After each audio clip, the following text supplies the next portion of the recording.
Kalau kamu berdoa itu yang tadarruk. Tadarruk itu ya yang sangat sopan, wakuf ya secara diam-diam atau secara enggak berlebihan. Terus terusannya ayat innahu la yuhibbul mu'tadin. Allah itu tidak suka orang yang melewati batas. Itu termasuk melewati batas dalam doa karena ada unsur mendikte Allah. Saya memberi contoh tadi. Misalnya kita sebagai cowok berdoa ya Allah saya ingin punya istri cantik, solihah, nasabnya baik, gak pernah cerewet, gak pernah apa. Itu kan nanti nyarinya juga susah. Nanti kalau Allah menjabatkan itu adanya di surga, ning donya ora payu rabi, kira-kira. Nah, itu sudah berlebihan. Terus kalau ada ulama mengatakan doa itu mukhul ibadah. Itu maksudnya gini, doa itu bukti kita minta, minta itu bukti kita lemah. Nah merasa lemah itu sudah bagian dari ibadah. Makanya masyhur itu syairnya Abdul Al-Haddad itu. Fadu'ai wabdihali dalilun li fiftikori itu. Jadi saya berdoa itu hanya sebagai bukti saya butuh Allah. Saya sendiri tidak punya kepentingan mustajab apa enggak. Jadi wali-wali yang mengatakan doa itu mukhul ibadah sebetulnya itu malah wali-wali yang dari awal enggak kelintas disembadani apa enggak.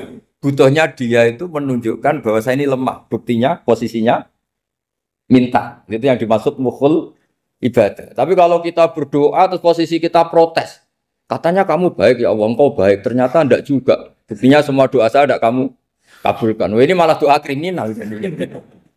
Jadi yang dimaksud mukhul ibadah itu doa itu bukti minta. Minta itu bukti lemah. Makanya ada syairnya Abdul Al-Haddad maksud fadu'a ibabdihali dalilun li fif tikoh. Jadi saya minta engkau ya Allah itu bukti saya butuh. Jadi itu bukan dua hal yang harus dipertentangkan. Jadi kalau doa dikatakan apa? Ibadah karena di doa itu minta. Nah, minta itu bukti merasa kita lemah. Berarti kita sa'il Allah mas'ul. Kita minta Allah yang kita mintain. Kita menengadah Allah yang berposisi memberi. Itu saja sudah cukup sebagai ibadah. Meskipun doa kita tidak mustajab. Karena memang tadi seperti itu. Kalau di ilmu-ilmu tasawuf itu apa ya? Doa itu memang benar-benar sudah mukhul ibadah karena tadi perasaan merasa butuh sama Allah itu. Nah, merasa butuh itu, nah kalau kita berdoa merasa butuh sama yang kita minta, itu dalam ilmu tasawuf sudah kriminal, berarti kamu lebih butuh makhluknya. Misalnya begini ya, saya ingin punya rumah bagus, terus setelah punya rumah kredit saya utangnya banyak. Sebetulnya saya itu tidak pernah ingat Allah, gara-gara utang banyak, kredit jatuh tempo, terus melibatkan Allah. Ya Allah saya ini utang banyak, ini, terus tolong dibayar. Sebetulnya saya itu ingat utang. Cuma Allah tak libatkan kan. Lah itu tidak akan jadi wali. Yang jenis ini tidak akan jadi wali. Saya ingin jadi dosen. Melibatkan siapa ya nanya? Melibatkan Allah terus malam-malam bangun melibatkan Allah. Itu artinya apa? Kamu itu lebih ingin yang kamu minta ketimbang ingin Allah. Kalau wali itu enggak gitu, kangen Allah. Terus tahu Allah itu zat pemberi, karena tahu Allah zat pemberi terus minta.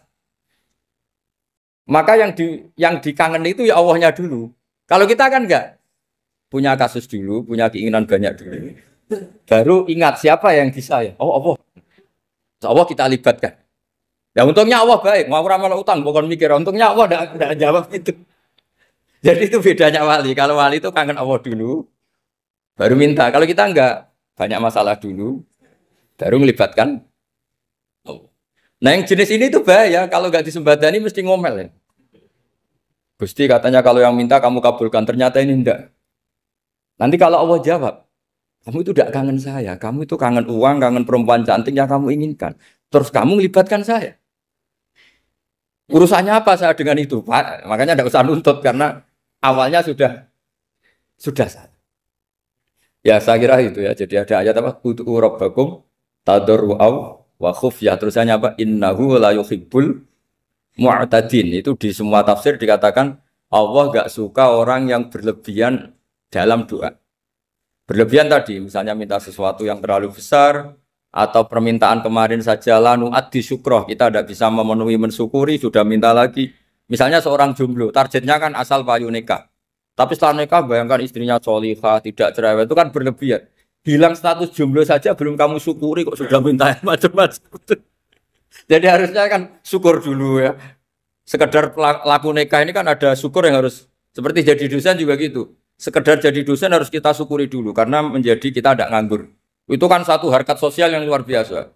Jangan tahu-tahu sudah hari kedua cari intensif, cari ini itu, syukurnya aja belum sudah kemana-mana. Lah itu sudah mu'tadin, sudah melebihi apa? Batas. Ya saya kira. Jadi begini ya masalah pendidikan ya. Kalau saya jawab pakai ilmu hakikat saja karena ini keahlian saya. Sebetulnya begini ya, kalau misalnya itu ya subjektif juga, misalnya bilang rata-rata alumni pondok ini sukses, alumni kampus ini sukses, yang ini tidak sukses, itu satu pasti subjektif. Karena biasanya yang diterkenalkan ya yang sukses-sukses. Sama saya punya tetangga dari pondok yang Anda sebut itu kebetulan tidak sukses semua. Itu jantogo saya sampai ngeluh. Saya ini gimana kok? Ya, ya sudah seperti itu kan subjektif. Tapi menyangkut pendidikan itu begini ya, menyangkut hasil dari pendidikan itu. Andai kan kita bicara ilmu hakikat, misalnya kita mondok gitu, mondok kemudian jadi orang miskin, jadi orang yang menurut orang banyak tidak berguna di masyarakat.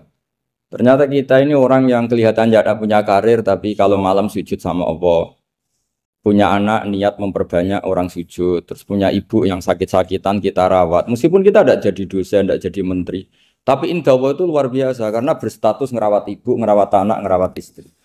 Nah Islam itu datang dengan jargon-jargon seperti itu. Sehingga Nabi kalau muji itu ada Uwais Al-Qarni, ini orang yang luar biasa. Ternyata dia itu punya ibu lumpuh yang kalau kemana-mana harus digendong. Ketika tetangga-tetangganya berhasil sowan Rasulullah itu Uwais Al-Qarni tidak bisa. Karena setiap ibunya dipamitin mau sowan ke Rasulullah itu sama ibunya nggak boleh. Tapi apa yang terjadi? Justru dipuji-puji Nabi sebaik-baiknya kurun. Kurun itu waktu adalah kurun yang ada Uwais Al-Qarni. Saya punya teman, ini kisah nyata, saya berkali-kali ngisi ngaji di komunitas ulama. Ini mungkin tidak bagus untuk kampus, tapi harus saya utarakan supaya ya kita evaluasi. Saya bilang gini, saya ini jadi kiai itu sering iri sama orang goblok. Orang goblok itu barokah kata saya gitu. Itu kiai-kiai kaget semua karena saya bilang orang goblok itu barokah. Saya beri contoh gini, misalnya saya pinter, terus juara MTQ, juara hafal Quran atau juara baca Quran secara tartil. Ujung-ujungnya saya dapat apa? Hadiah umroh atau apalah, atau hadiah rumah atau apa. Pertanyaannya adalah mendapat. Saya ulang lagi, mendapat. Sementara ada santri yang bodoh, gara-gara bodoh itu dosen UI yang enggak, jadi kiai yang enggak, akhirnya dia jadi pekerja di Korea. Barokahnya bodoh tadi. Karena di Korea melihat orang ateis, akhirnya dia kepikiran bikin masjid. Sebagian gajinya disumbangkan untuk masjid. Ini bodoh pendiri masjid. Tapi kita gara-gara dosen dakwah di masjid, ini pinter dapat uang dari masjid.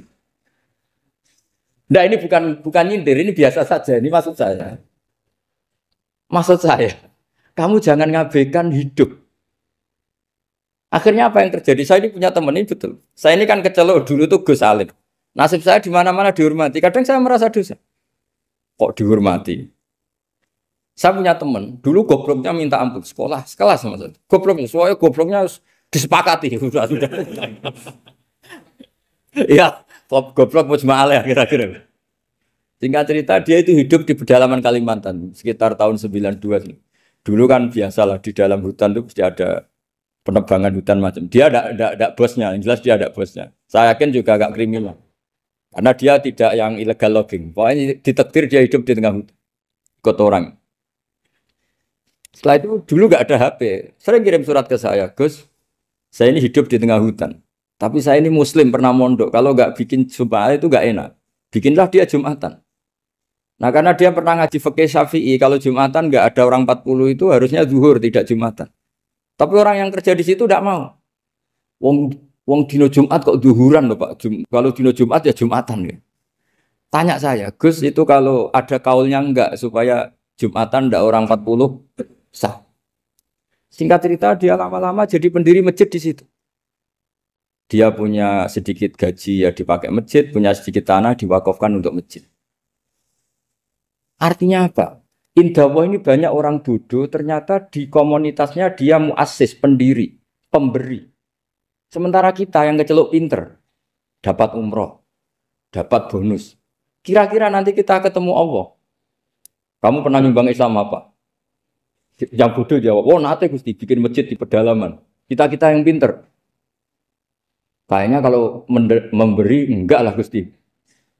Reputasinya mendapat. Ketika Nabi memenangkan perang Badar, itu ada Asra Badrin, tawanan-tawanan perang Badar. Nabi suka musyawarah, suka rembukan. Ya Abu Bakrin, menurut kamu tawanan ini diapakan?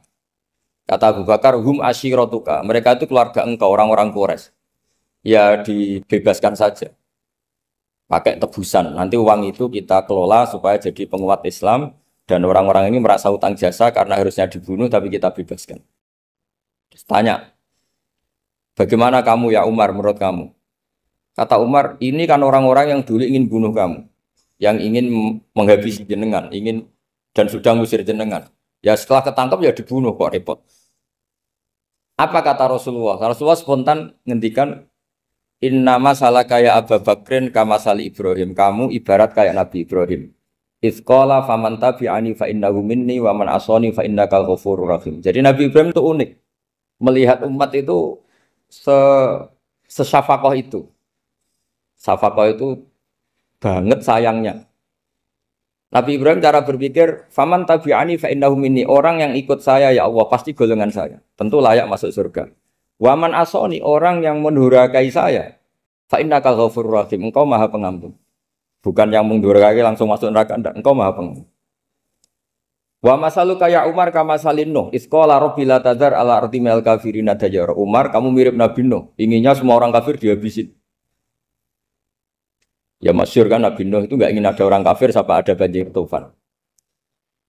Nah kalau sampean tanya bedanya apa dengan garis keras sekarang? Bedanya ya beda sekali. Kalau Nabi Nuh benci sama orang kafir itu diserahkan yang punya.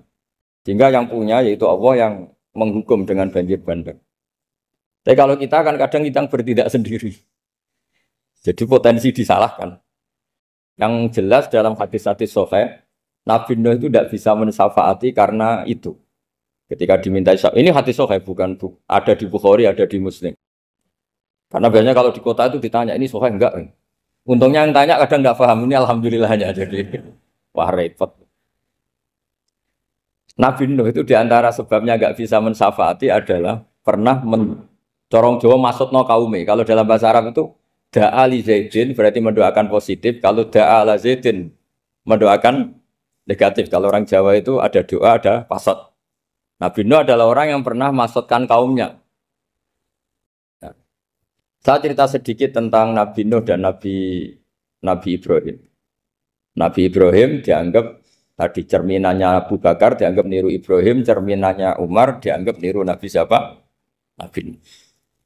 Lalu kalau sampean tanya, bedanya gimana? Begini logikanya. Kita mengkaji secara akademik begini. Ada ulama besar, namanya Abdul Hasan Asyadzili, itu masyhur di Indonesia menjadi Thariqah Asyadziliyah. Terus ada seorang muridnya minta gini, ya Abdul Hasan Asyadzili, tolong saya dikasih ijazah supaya saya tidak pernah maksiat di bumi ini. Karena saya takut sama Allah, kalau saya maksiat itu merasa tidak nyaman dengan Allah. Abdul Hasan Asyadzili ini malah marah besar. Atuhibbu alla tadhharu maghfiratu. Kalau kamu tidak pernah maksiat, berarti kamu suka maghfirahnya Allah Ta'ala itu tidak kelihatan. Karena tidak ada yang maksiat. Tapi bukan dukung kamu yang tidak ada. Ini cerita ilmiah. Tapi kalau Sayyid Abdul Al-Haddad, itu kebalikannya. Ada orang fasik itu hidup berkeliaran, mengganggu masyarakat, ganggu ketertiban agama. Ada kiai atau siapa gitu mendoakan supaya tobat atau dikasih panjang umur supaya nanti bisa tobat. Itu beliau, Sayyid Abdul Al-Haddad marah besar. Man da'a li fasikin bil baqa faqad ahabba ayyusawahu fi ardi. Orang yang mendoakan orang fasik hidup berarti dia suka Allah dimaksiati di buminya. Jadi akhirnya jadi kutub besar, yang satu Sadziliyah, yang satu Haddadi. Kenapa ya? Karena tadi yang satu cerminan Nabi Isa, yang satu cerminan Nabi Yahya. Sebagaimana sabda Rasulullah tadi, ulama ummati ka anbiya'i bani Israil. Juga masyhur dalam aplikasi pengajaran juga gitu. Masyhur sekali dalam kitab-kitab diceritakan. Kalau Sayyid Abdul Al-Haddad, kalau ada orang sowan itu, kamu ngaji sama siapa? Sama si A. Pernah nangis gak pas ngajar? Gak pernah. Udah enggak terus, enggak usah diterusin ngaji orang seperti itu. Artinya atas ya, wong ora iso nangis ya. Tapi kalau Abu Hasan Asadili kebalikan. Kamu ngaji sama siapa? Sama si A. Pernah tertawa enggak kalau ngaji? Enggak pernah. Udah, enggak usah ngaji sama orang itu. Orang enggak bisa syukur. Jadi jadi itu manhaj besar. Nah, akhirnya orang-orang kayak kita ini enggak jelas semua. Nangis ya bisa, syukur guyu ya bisa. Cuma celakanya kalau kita nangis karena tidak punya uang, kalau guyu karena punya uang, itu masalahnya. Tapi kalau wali-wali dulu enggak. Kalau senyum ya karena saking yakin rahmatnya Allah itu wasiat rahmatu. Kalau nangis ya karena takut azabnya Allah. Kalau kita kan enggak, sangat-sangat materialistik. Ini yang membedakan kita. Sebenarnya nangis dan senyum itu satu keharusan karena Allah punya madharul jalal. Ketika Allah dengan sifat keagungannya, maka kita ini cara Jawa serako bersenyum. Tapi Allah itu kadang sebagai madharul jamal. Adanya satu keasikan. Sehingga yang merengut itu yang salah. Makanya dalam ilmu tasawuf, kutub wali itu hanya dua. Allah dengan madharul jalal, dengan Allah yang madharul jamal. Contoh madharul jalal misalnya gini. Ketika Nabi Musa ingin melihat Allah, saking kangennya ingin melihat Allah, Rabbi arini anzur ilaik. Ya Allah, saya beri hak untuk melihat engkau. Allah dengan jalalnya gini, Allah itu qadim, superior. Tentu gak layak tersentuh barang hadis. Barang hadis itu makhluk.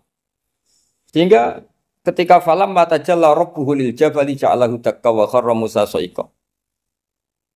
Sehingga enggak levelnya apapun hebatnya Nabi ini tetap makhluk. Sementara Allah itu qadim.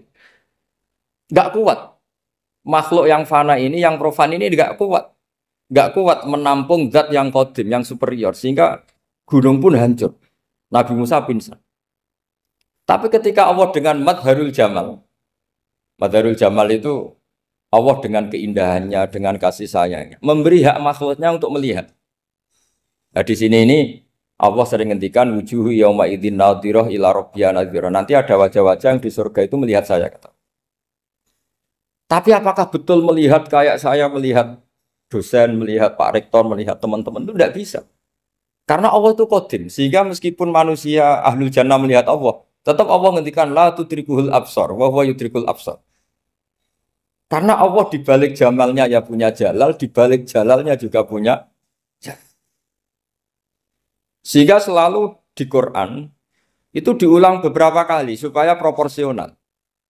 Nah, kenapa ahli sunnah tetap berkeyakinan Allah bisa dilihat? Logikanya begini. Fa inna kulla maujudin yasihu ayyura. Allah itu zat sing nyata-nyata wujud dan punya eksistensi. Di mana-mana sesuatu yang wujud itu layak untuk bisa dilihat. Lalu pertanyaannya gini, kenapa kita tidak bisa melihat sekarang kok nunggu di akhirat? Karena mata kita sekarang itu profan, fana. Sementara kita setelah di surga, tubuh kita didesain abadi. Ya, saya ulang lagi ya, setelah kita di surga, semua fisik kita ini didesain abadi. Tentu karena desainnya sudah abadi, layak melihat zat yang abadi. Tapi pertanyaannya, kenapa tidak bisa ikhatoh, tidak bisa melihat sampai faham, la tudrikul absar? Karena abadi kita itu diabadikan. Sebagaimana surga abadinya diabadikan. Neraka ya diabadikan. Sementara Allah abadi dengan dirinya sendiri, yaitu Al-Qayyum, atau dalam bahasa ngajinya Qiyamuhu binafs. Nah, lalu pertanyaan, makanya Mu'tazilah itu menentang betul kalau orang di surga bisa melihat Allah. Cara berpikir Mu'tazilah, melihat itu artinya yang dilihat ada arahnya. Sementara Allah terbebas dari arah. Tapi kata ahli sunnah cara berpikir tidak seperti itu. Melihat itu pokoknya tahu. Nah, tahu karena mata itu karena kita ditakdir tahu itu karena mata. Sebetulnya yang menjadikan tahu itu tidak mata. Ya kalau tahu ya tahu saja, bukan harus pakai mata. Itu cara berpikir ahli sunnah wal jamaah. Jadi saya beri ya bocoran. Kenapa mazhab ahli sunnah itu yang dipilih oleh banyak mayoritas di dunia, jumhur itu. Ahli sunnah itu dianggap pikirannya lebih orisinal. Misalnya ahli sunnah kalau ditanya, kenapa kamu melihat? Ya melihat saja. Kenapa kamu mendengar? Ya mendengar saja. Kesannya itu tidak rasional, kayak orang yang nggak pinter itu. Tapi sebetulnya itu yang benar. Jadi cara berpikir ahli sunnah itu melihat itu menjadi tahu. Menjadi tahu itu bisa karena mendengar, bisa karena melihat, bisa karena dikasih tahu, bisa karena bersentuhan. Sebab itu di Quran itu ada ayat ala ya'lamu man khalaqa, bukankah zat yang menciptakan itu menjadi tahu. Sehingga kenapa Allah itu selalu tahu? Karena Allah yang menciptakan. Kalau kamu tahu karena mata, sekali itu jauh, maka kamu tidak melihat. Atau kamu sekarang buta, kamu tidak melihat. Atau tertutupi barang itu, maka kamu tidak melihat. Tapi kalau kamu tahu karena kamu menciptakan, maka akan melihat terus. Misalnya saya ini tukang batu. Saya ingat betul ketika saya bangun Monas, itu pulpen saya tak tanam di dalam Monas. Saya ingat betul kalau pulpen saya warnanya putih, tak tanam di Monas 2 meter dari pondasi. Setelah saya pulang ke Jogja ditanya, di dalam Monas ada apa? Ada pulpen. Posisinya 2 meter dari pondasi. Kenapa saya tahu? Karena saya yang menciptakan. Nah, karena menciptakan ini sehingga tahu saya akan terus-menerus. Tapi kalau tahu karena mata sekali barang itu tertutupi, nggak tahu. Misalnya saya tahu jenengan karena dekat sekali jenengan kemana-mana saya sudah tidak tahu. Tapi kalau saya menaruh sesuatu di tubuh Anda, sehingga kamu kemana-mana tetap tahu bahwa barang itu ada di tubuh. Nanti kalau ada yang protes, tapi bisa saja Gus barang itu dicuri orang kemudian Anda tidak tahu. Yang menjadi tidak tahu karena saya sudah tidak menciptakan suasana itu. Selagi saya yang menciptakan, maka akan tahu terus. Nah, tapi karena Allah ini menciptakan semua yang ada di bumi, maka Allah tahu terus. Jika Allah tahu cara bikin kuman, terus tahu bahwa manusia itu punya kuman, kumannya punya organ, organnya juga punya kuman. Mesti gak kebayang.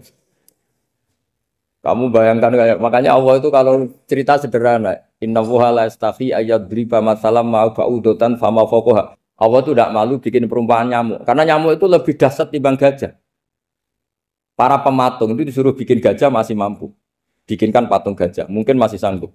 Tapi kalau tak suruh bikin patung nyamuk, nggak usah bikin hidup, patungnya saja sekecil itu. Padahal nyamuk kecil itu punya organ tubuh.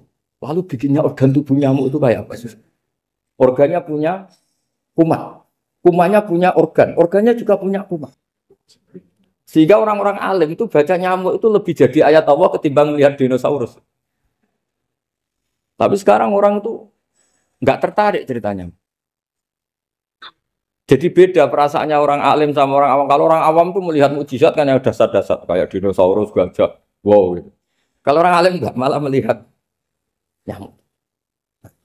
Kealiman seperti itu terjaga di umatnya Muhammad, di umatnya Rasulullah Muhammad SAW. Karena ketika umat ini nggak ditumbuhi para nabi, itu Allah menjamin Muhammad, ulama umatmu nanti punya kemampuan seperti nabi. Tentu tidak dalam keutamaan ya, keutamaan tentu nggak sekelas sama Nabi. Kenapa itu terjadi? Karena tadi para Nabi ini mewakili sekian. Kalau kita sangat mencintai Indonesia, maka kita akan tegas siapapun yang ingin menghancurkan Indonesia. Itu kira-kira cerminan Nabi Nuh. Kalau kita sangat mencintai Allah, maka kita akan benci sebenci-bencinya sama orang yang mendurhakai Allah. Tapi masalahnya, Allah yang kita cintai itu memaklumatkan diri kalau bersifat ghafur, pengampun. Jika kalau kita terlalu kasar, ini kan yang kita cintai bersifat ghafur kok kita kasar. Di sini Nabi Ibrahim. Beliau sangat mantel sekali sama yang durhaka sama Allah. Tapi mau mantel gimana? Zat yang mengajarkan itu bersifat ghafur. Maka kita mau tidak mau. Makanya ada riwayat mengatakan takhallaku bi akhlaqillah, kamu bertata krama kayak akhlaknya Allah. Akhirnya ya sudah, kita mau apa coba? Kira-kira kalau kamu mencintai seseorang, itu potensinya kan dua, protektif. Ada telepon, itu dari siapa? Cewek atau cowok? Protektif. Itu bukti cinta apa bukti suudon? Kan tidak tahu. Tapi misalnya kamu cinta perempuan terus, WA-an sama lelaki gak apa-apa, jalan sama lelaki gak apa-apa, sama masa lalunya pacarnya juga gak apa-apa. Itu cinta apa pembiaran? Kan sama-sama gak jelas. Nah kira-kira mencintai Allah itu kira-kira analoginya seperti itu. Kalau yang satu protektif, Allah harus zat satu-satunya yang disembah. Gak boleh didurhakai, gak boleh dikhianati. Sehingga ini sangat keras sekali. Nah, ini Nabi Nuh. Di sini ada Nabi Ibrahim. Karena orang yang zat yang kita cintai bersifat ghafur. Jika kalau kita terlalu tegas beda dengan sifatnya Allah yang bersifat ghafur. Nah umatnya Nabi seperti itu mulai dulu. Ada yang moderat, ada yang keras, ada yang setengah keras, setengah moderat. Ada yang ngambil sikap, oh udah mangan turu, ngenteni mati. Itu lebih baik itu timbang punya istihad tapi gak jelas, mendingan Itu ada riwayatnya, suatu saat ibadah akhir umatku terbaik adalah tidur. Maksudnya tidur itu gak ngambil sikap, masyhur itu. Saya beri riwayat yang ada di Bukhari Muslim. Satakunu fitanun. Al-qa'id fiya khairun nal-qa'im wal-qa'im fiya khairun nal-masi wal-masi fiya khairun nas-sa'i. Nanti di akhir zaman itu banyak fitnah. Kata Rasulullah, yang duduk lebih baik ketimbang yang berdiri. Yang berdiri lebih baik ketimbang yang jalan. Yang jalan biasa lebih baik ketimbang yang jalan bergegas.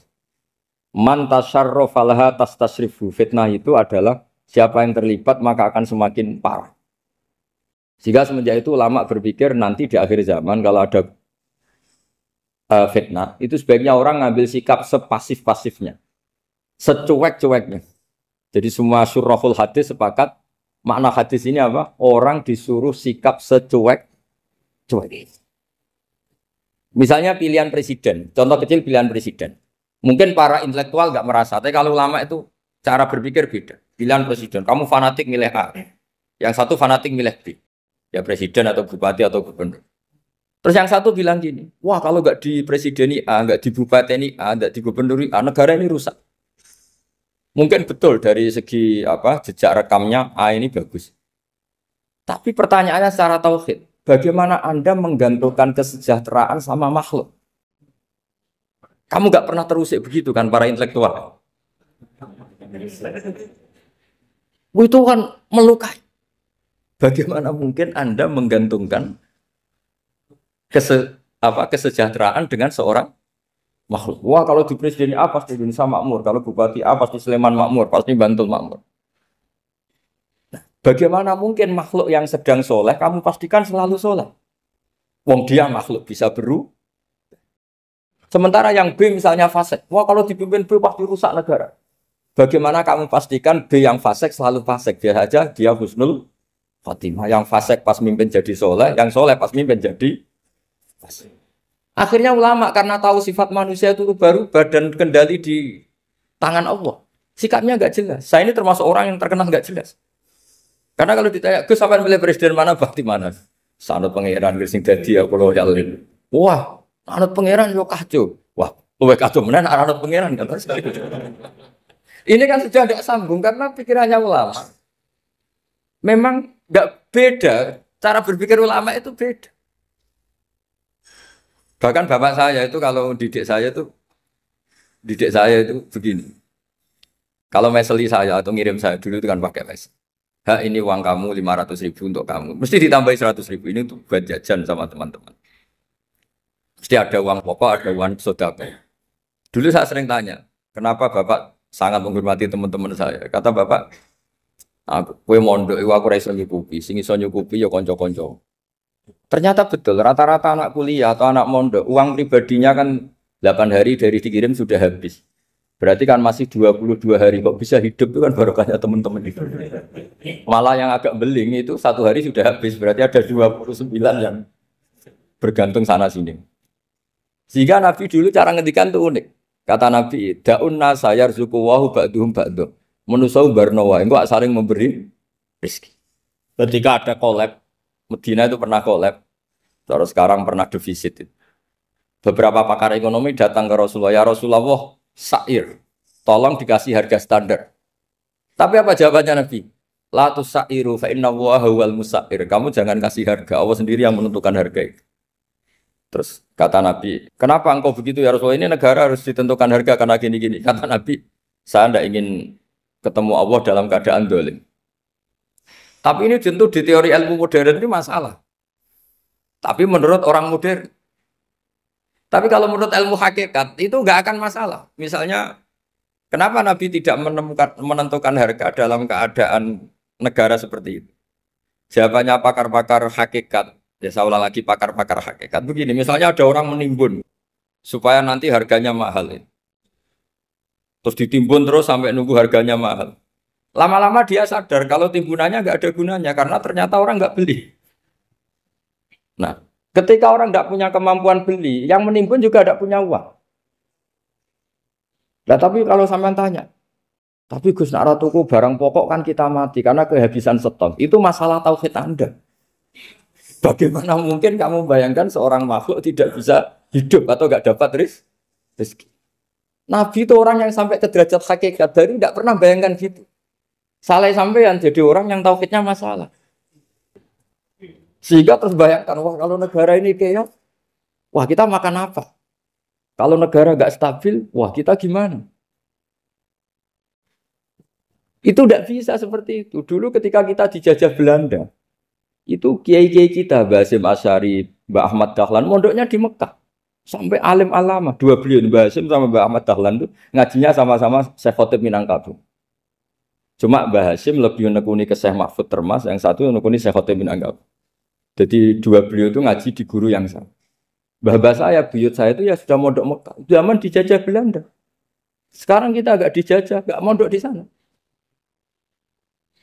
Buyut saya itu zaman itu sudah haji. Buyut kelima saya. Itu dulu kalau ingin cari tempat yang teduh, itu masuk ke gua. Itu masuk gua itu hanya kepalanya saja. Kakinya masih di luar. Karena gua di Arab tidak seperti gua di sini. Kalau gua di sini kan orang bisa masuk semua. Kalau gua Arab kan hanya apa celah-celah batu-batu besar. Sehingga ketika Rasulullah hijrah ke Madinah, singgah di Gua Sur, kata Abu Bakar gimana? Andai kan ya, ada orang kafir di depan gua. Kata Abu Bakar gimana? Andai kan mereka melihat kakinya, pasti melihat kita. Karena gua di sana itu satu tubuh tidak bisa masuk penuh. Kalau gua di sini kan ada yang mobil saja bisa masuk. Nah itu bahasa saya kalau mau istirahat itu masuk gua, separuh badan di dalam gua, separuhnya masih di. Nah sekarang terus kita bilang, wah kalau kita negara tidak stabil, kita haji kemana dulu zaman dijajah Belanda kita. Jadi yang berusaha terangkan di antara sifat dasar orang-orang baik adalah di mana saja, kapan saja itu memberi manfaat. Termasuk tentu saat paling sulit. Jadi Nabi Isa menceritakan dirinya itu wa ja'alani mubarakan nama kuntu, saya ditakdir Allah berada di mana saja memberi berkah, memberi kemanfaatan bagi orang lain. Ada beberapa cerita tentang Nabi Isa. Jadi perlu diketahui ada 3 nabi yang seperiode. Satu Ibrahim dan Nabi Lut. Ibrahim itu sama Nabi Lut itu pernah paman. Kedua Nabi Musa dan Harun. Sebetulnya yang jadi nabi itu Nabi Musa, tapi Nabi Musa karena alsak, lisannya Anda jelas, minta Nabi Harun, ya tentu minta kepada Allah supaya Nabi Harun jadikan nabi. Terus ketiga, Nabi Isa dan Yahya. Yahya bin Zakaria, terus Isa ini pernah keponakan Zakaria. Kira-kira kalau di Jawa ya misanan antara Yahya dan Jawa Isa. Jadi ada 3 nabi yang seperiode. Tapi yang paling berkompeten, yang sederajat kira-kira seperti itu hanya Isa dan Yahya. Karena Nabi Lut dan Nabi Ibrahim itu beda level. Karena Lut ini pernah keponakan, jadi hubungannya kira-kira yang murid dan guru. Terus Musa dan Harun itu juga nggak level, karena Nabi Harun ini jadinya Nabi itu atas permohonan Nabi Musa. Sehingga meskipun Harun itu kakaknya, tapi nggak berani bantah. Jadi Nabi Musa itu dalam cerita, beliau itu alsak. Alsak itu lesannya agak kedal. Tapi ini alsak yang barokah. Jadi dulu ceritanya Musa kecil karena dia seorang Nabi, beliau seorang Nabi. Itu kalau melihat Fir'aun itu mangkelnya bukan main. Padahal kecilnya dirawat Fir'aun. Singkat cerita mulai kecil sudah usil. Kalau melihat Fir'aun itu ya jenggotnya dipakai mainan. Pokoknya nakal. Lama-lama Fir'aun curiga, dasar orang Israel. Nabi Musa ini turunan Israel. Lama-lama Fir'aun itu yakin kalau itu sengaja. Akhirnya Fir'aun mau membunuh Musa. Terus kata istrinya Fir'aun, Musa itu masih anak kecil. Jadi seperti itu ya bawaan anak kecil, bukan bawaan kebencian terhadap orang Kipti, orang Mesir. Kalau dalam bahasa kitab kuno Mesir itu Egypt Al-Kipti, makanya disebut Maria Al-Kiptiyah. Kalau orang sekarang bilang Egypt itu bahasa kunonya Mesir itu Al-Kiptiyah. Nah, memang secara bahasa Arab Mesir itu nggak mungkin, bahasa Arabnya Mesir itu nggak mungkin karena Misro itu maknanya kota. Jadi kalau kamu bilang kamu kemana ke Misro, ke kota, lah ya kota mana? Ya kota Mesir itu bisa debat kusir. Jadi ya kayak kita lah, kita sekolah di mana? Di madrasah. Madrasah terjemahnya apa? Sekolah. Nah, kemudian oleh istrinya Fir'aun ya gini saja, buktikan kalau Musa itu masih anak kecil. Masyhur itu dalam cerita dikasih bara api sama apel. Sebenarnya Musa kecil ini sudah pinter mau milih apel. Sama malaikat Jibril diarahkan tangannya itu ngambil apa? Bara api terus dikunyah. Itu yang menyebabkan lisannya Musa itu alsak, agak pelat. Nah, ketika jadi rasul itu akan repot karena nanti harus pakai penerjemah. Jadi seorang rasul tapi lisannya tidak apa? Cakap. Akhirnya Nabi Musa realistis ngendikan ketika diutus wa akhi Harun wa afsahu minni lisanan fa arsilhu ma yarid ay yusaddiquni inni akhafu ay yukadzibun. Ya Allah, saudara saya Harun itu lisannya lebih fasih. Tolong jadikan dia rasul sebagai penguat saya. Akhirnya Allah mengabulkan doanya Nabi Musa, kemudian Harun dijadikan sebagai apa? Rasul. Sehingga meskipun satu angkatan, Harun dan Musa ini enggak level. Artinya enggak level itu ya Harun yang takut Musa. Terus ketiga ini Nabi Yahya dan Nabi Isa. Ini umurnya ya seangkatan, kecerdasannya, jadi nabinya sama-sama mulai kecil. Kita tahu Nabi Yahya termasuk yang diberi khitab Allah, ya Yahya khudil kitab bi quwwah wa atainahu hukma sobiyya. Yahya berpeganglah kitab secara kuat dan dia saya kasih kenabian ketika kecil. Sama dengan Nabi Isa yang disebut wa yukallimun nasa fil mahdi wa kahla. Sehingga karena selevel dua nabi ini menjadi figur besar dalam manhaj, dalam metode dakwah. Dua karena masih misanan tadi, kalau Jawa kira-kira mirip misanan. Dua nabi ini kalau memilih satu kampung, itu kalau Nabi Yahya itu milih kalau singgah di satu kampung, Nabi Yahya mesti tanya, orang sini yang paling soleh siapa, yang paling baik siapa. Ya terus singgah atau nginap di rumahnya orang baik tadi. Tapi kalau Nabi Isa enggak, orang sini yang nakal siapa, yang paling beling siapa. Terus Nabi Isa singgah di situ. Akhirnya ada pertanyaan dari Nabi Yahya, lima tanzilu ala syirarin nas. Kenapa kamu selalu singgah di orang-orang nakal? Syiror itu orang-orang nakal. Masyhur itu Nabi Isa menjawab, ana tabibun udawil mardo. Di mana-mana Nabi itu ibarat seorang dokter, kerjaannya tentu menyembuhkan orang-orang yang apa? Sakit. Jadi dua nabi ini sering berdebat, tentu debat yang baik. Dan itu menjadi cara Jawa itu punjeri ilmu. Jadi manhaj ilmu besar antara Yahya dan Isa. Begitu juga Nabi Yahya itu kelihatan agak rileks, panik, saking takutnya sama Allah. Kalau Nabi Isa itu rileks. Pokoknya kumpul orang-orang nakal itu ya rileks. Akhirnya ada dua pertanyaan sekaligus nanti jadi dua manhaj. Kenapa kamu sering sering kalau bahasa Arab itu abasa ya. Terus yang Nabi Yahya balik bertanya, kenapa kamu sering senyum, sering tertawa? Kenapa memangnya terus? Ka'annaka ta'manu min makrillah. Kamu sering senyum kayak kami sudah terbebas dari azab Allah, dari ditegur Allah, seakan-akan kamu orang paling benar yang enggak akan salah. Nabi Isa balik tanya, sama kamu sering masam, sering merut, ka'annaka taqnatu min rahmatillah, seakan-akan kamu putus asa dari rahmatnya Allah. Sehingga kemudian itu jadi manhaj besar. Kalau terlalu senyum, ya dianggap orang yang kayak nggak punya perasaan dosa. Tapi kalau terlalu masam, terlalu merenggut, seakan-akan rahmat Allah itu terbatas. Sehingga seakan-akan Allah itu rahmatnya nggak cukup lah untuk mengelola manusia ini. Sehingga itu jadi metode besar yang masyhur itu dalam sebuah hadis Nabi ngendikan, ulama ummati ka anbiya Bani Israil. Ulama umatku itu kapasitasnya atau fungsinya atau manfaatnya setingkat nabi-nabi Bani Israil.